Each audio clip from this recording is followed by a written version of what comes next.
저는 지금 비 오는 파리공원에 나와 있습니다.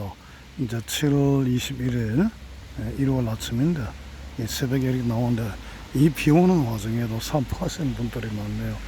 오늘 저는 이 비 오는 파리공원을 보면서 반나심경에 관해서 잠깐 말씀드리고자 합니다.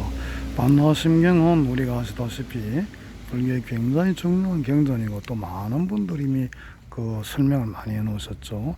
저는 그런데 조금 다른 각도에서 이 반나심경을 좀 설명드릴까 합니다. 반나심경은 크게 세 부분으로 구성되어 있어요. 첫째는 관자재 보살이 이 고통스러운 사바세계의 고통을 벗어나게 되었다는 그 사실을 처음에 명제하죠. 그런데 이제 그 벗어나게 된 이유가 조견 오온계공 모든 것이 텅 비었다는 걸 이제 봤기 때문이다 이렇게 이야기합니다. 그리고 이제 두 번째는 그렇게 이제 관자재 보살이 보신 경계가 어떤지 하는 부분이 이제 장하게 길게 설명되어 있고, 마지막에는 그렇게 이제 세상의 실상을 보고 고통을 벗어난 이 세계의 이 모습이, 그리고 거기서 어떻게 우리가 해나가야 되고 또 어떤 일들이 일어나는가 하는 것이 이제 그 세 번째 설에져 있죠. 근데 이제 그 첫 부분, 이제 신경 첫 부분, 관자재 보살이 결국은 이제 조견 오온계공 모든 것이 공하구나, 집착할 건 아무것도 없구나, 모든 것은 이미 없구나 하는 것을 깨달아서 이제 이 고해를 건넜다는 이야기가 나와 있는데, 그 대부분의 해설서에서 이 조견 오온계공만 강조하지 어떻게 해서 이 조견 오온계공이 일어났나 하는 부분은 설명이 좀 잘 안 돼 있는 것 같습니다. 이 이제 반나심경을 보면은 조견 오온계공을 관자재 보살은 행심반나바라밀다, 깊은 반나바라밀을 행해서 벗어났다고 되어 있어요. 그러면 이제 원본은 조금 너무 다르기도 한 모양입니다. 하여튼 그 결과는 같습니다. 그러니까 반나바라밀을 했단 말입니다. 반나바라밀을 그것도 깊이 했어요. 그리고 깊이 행했습니다. 그냥 반나바라밀을 이해한 게 아니고 행했어요. 행심반나바라밀입니다. 행심반나바라밀. 그러니까 이 다른 말로 하면은 행심반나바라밀 안 하면은 조견 오온계공이 일어나지 않을 수도 있다는 겁니다. 또 일어나지 않는다는 거죠. 우리는 조견 오온계공만 바라보지 관자재 보살이 그동안에 했던 행심반나바라밀은 관해서는 좀 관심이 없었던 것 같습니다. 그래서 저는 이 부분을 굉장히 중요시합니다.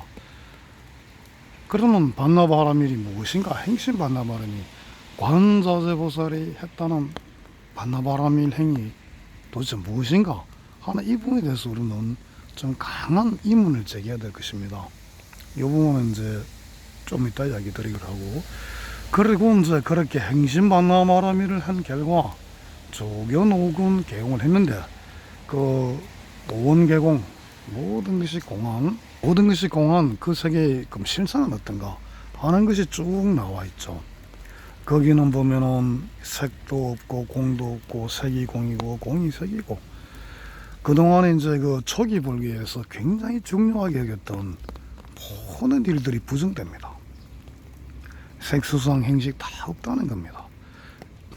그리고 고진멸도도 없고, 그리고 심지어는 해탈이고 열반이고 아무것도 없다는 겁니다. 그건 굉장히 이제 초기 불교에서, 소위 말하는 소승불교에서 중요시하기는 그런 부분이거든요. 무명이라든가 12연기, 그리고 이제 색수상식 오온, 소위 말해서 18개 아닙니까? 12조 18개. 이런 것들이 다 없다는 겁니다. 아무것도 얻을 게 없다는 거예요. 무명도 없어요. 무명도. 고진멸도 사정제의 그 가장 큰 그런 전제인 그런 무명도 없어요. 또 12인연의 가장 큰 원인인 제1원인의 무명도 없어요. 그리고 해탈도 없어요. 열반도 없어요. 아무것도 없어요. 우리가 있다고 생각하는 그 모든 게 없다는 겁니다. 그렇게 열반도 집착하지 않고 우리 괴로움이나 무명도 집착하지 않고, 그 결과 그럼 무엇이 나타나는가? 반야가 나타나는 거예요. 반야. 그리고 우리 마음은 아무것도 거칠 게 없고 지금까지 가져왔던 모든 공포에서 벗어나고 정말로 이제까지 못 봤던 그런 세계가 열리는 거죠. 그게 저 반나입니다. 그리고 우리는 저 반나로 나아가는 거죠. 그래서 우리는 반나를 본 것이고 이 반나의 의지에서 모든 3세 부처님이 나오시고 그리고 이 반나라는 것은 바로 참 더할 수 없는 그런 지혜다. 그리고 그런 주문이다. 아무리 별 수 없다. 그렇게 이야기하는 겁니다. 그래서 반나 심경인 것이요. 그래서 이 반나의 의지에서 우리는 모든 전도 몽상을 떠나고 마침내 열반에 이루는 겁니다. 이게 이제 반나 심경의 대강 이유인데 이제 그 짧게 그 행신 반나 바람일다 이걸 좀 이야기 드리고자 합니다. 이 참 중요한 게 바람일다 행을 했다는 겁니다. 관자재 보살이 그냥 조겨놓은 계공 이 반나의 세계를 보신 게 아닙니다. 뭐 참선에서 화두 들어가지고 보시기도 하시겠지만은 반나심경에서 말하는 이 조겨놓은 계공 도일체 고액은 그냥 이루어진 게 아닙니다. 행신 반나바람입니다. 반나바람일 행을 깊이 그것도 행기 때문에 깊이 했어요. 그냥 행한 것도 아니고. 그래서 마침내 이제 조겨놓은 계공을 봤다는 건데 반야행이 무엇인가 하는 질문을 던지면은 이 참 옛날부터 참 막막해집니다. 뭐가 반야행이냐? 그래서 육바람일에 그 반나바람일다가 과연 뭐냐? 보시가 반야행이다, 지게가 반야행이다. 이제 그까지 이제 우리 스승님들이 진보하셨죠. 그 반나바람일다를 육바람일에 반나바람일다를 앞에 5가지 그 바람일행과 떼어서 생각하지 마라. 선정 잘하는 것이 바로 또 반나바람이다.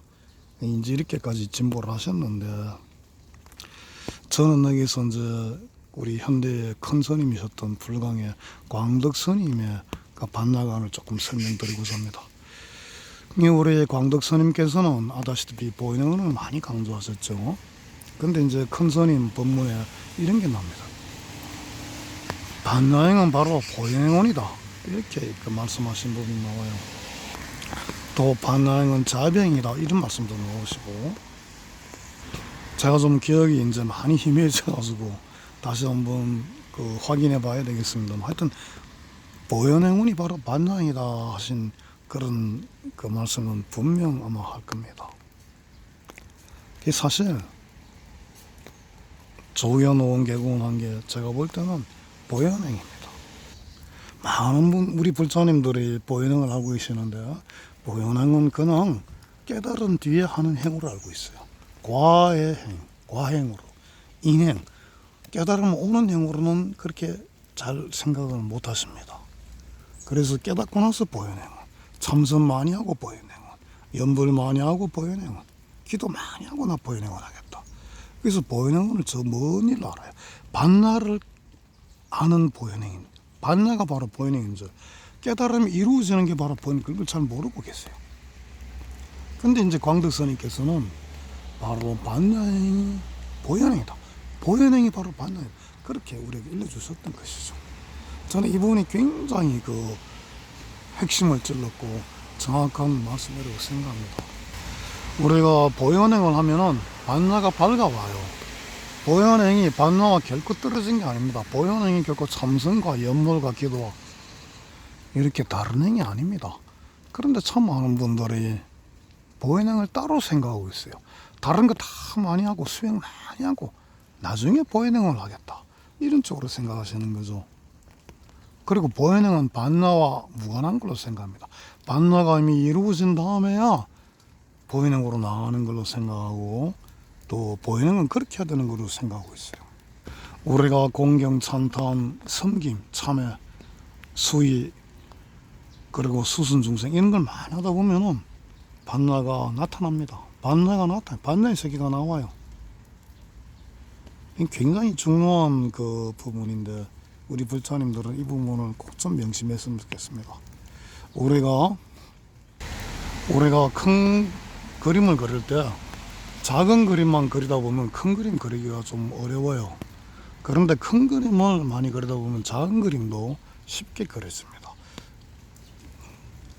그거는 우리가 본래가 무한 존재이기 때문에 그런데, 반나가 작은 부분을 그리는 그런 그러면 우리가 참선 이런 거 있지 않습니까? 그죠? 근데 이 보현행은 큰 그림을 그리는 그런 가르침입니다. 그래서 이제 참 근기가 뛰어나고 인연이 뛰어나신 분들은 작은 그림 조금 그리다가도 큰 그림 금방 보세요. 잘 그릴 수 있어요. 그러나 이제 저희 같이 참 박복하고 근기가 얕은 분들은 큰 그림부터 이렇게 그리는 게 참 중요합니다. 큰 그림을 그리다 보면은 작은 그림도 익숙해져요.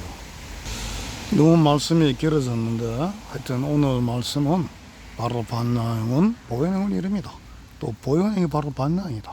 그래서 우리가 깨달음과 상관없이 내가 깨닫든 깨닫지 못했든 지금 내가 참 힘들고 업장이 깊든 깊지 못하든 간에 여기서 우리가 공경하고 찬탄하고 섬기는 보현을 해나갈 때 깨달음이 오고 반야의 새가 열린다. 이 이야기를 꼭 이야기 드리고 싶어서 말씀 이제 드렸습니다. 여기까지만 하겠습니다. 감사합니다.